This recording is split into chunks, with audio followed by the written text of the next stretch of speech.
We've had this game, it seems like so many times already this year. I mean, and I love the fact that we are resilient, we find ways, we don't quit. I don't like the fact that we keep on digging ourselves that hole. But you have to admire the toughness to stay with it and not get down. I thought our bench was really good, to start that fourth quarter. They got us off to a good start. Made them call the first timeout, and then obviously Nicole in the fourth quarter in overtime. Jamal, Russell Westbrook, I think he played 20 some odd straight minutes, and he's just an incredibly conditioned athlete for him to go out there and get 21, 5, and 5. Julian, Peyton, I mean everybody that played tonight. That's a character win as we start off this 5 games in 7 nights, and so we'll take it. I just told them though, like let's stop being a team that waits until the fourth quarter to really turn it on. But I really am proud of our group for finishing up this road trip 2-1, and now we're 4-1 in our last 5 games as we get ready to host Phoenix tomorrow night. Coach, what was it like coaching without timeouts virtually the entire fourth quarter and overtime? Well, overtime, the good thing is you get 2 back, so we had them. But obviously I had to burn through them tonight. As my former boss, Pete Gillen, used to say, you can't take them with you. And so, I used them. And then I don't think Russ realized when he called his that, that gave us only 1 left. But that was the situation we were in. And we were still able to execute and get stops and get the right personnel in the game during the certain situations. So you don't want to be in that situation, but tonight, it's just one of those games. You give up 67 the first half, 52 the second half. The difference in your eyes without seeing the film, to me it felt like there was just a lot more energy in that second half defensively. Well, it's not saying much because there wasn't much, given in that first half. And I told the guys at halftime, I said, last night against the Knicks, this team got off to a great start. They're up double figures in the third quarter. And the Knicks stayed with it. They stayed with it, and they got the win. And I said, that's our challenge right now, to stay with it. Things aren't going our way. We're not playing well. First half, we gave up 22 points in transition. We had 9 blow-bys for 14 points in the first half.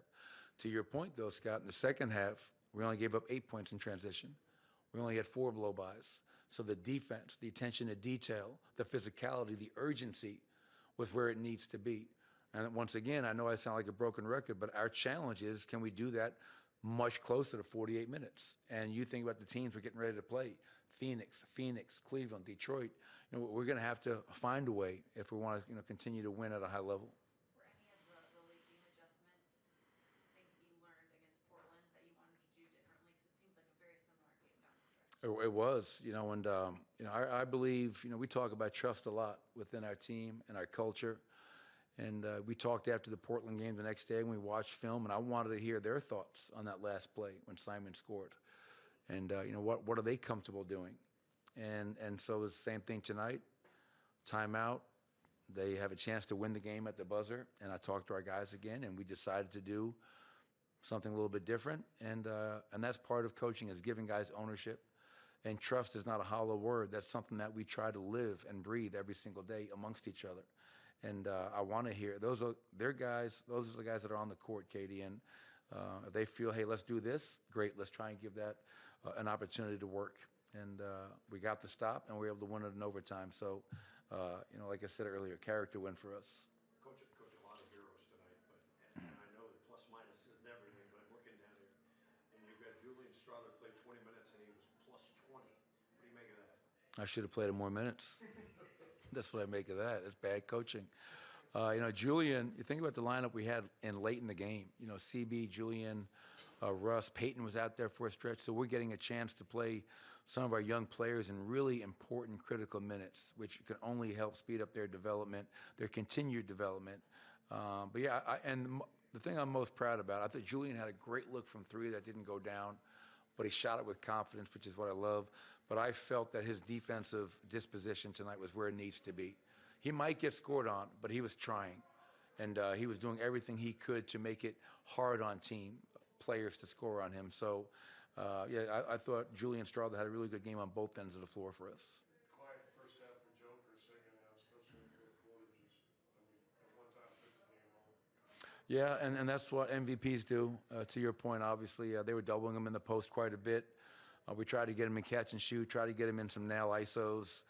They're showing him a tremendous crowd, and he missed a ton of shots that he makes in his sleep. I think in the first half, we probably missed close to 8 layups as a team in the first half. But, you know, there he is, 27, 13, and 10. The guy continues to amaze, and what a luxury when you have guys like Jamal and Nikola Jokic down the stretch of a close game where you can give them the ball and you know something good is going to happen. Because I thought Jamal Murray, like 27 and 8, he did some really good things for us as well. All right.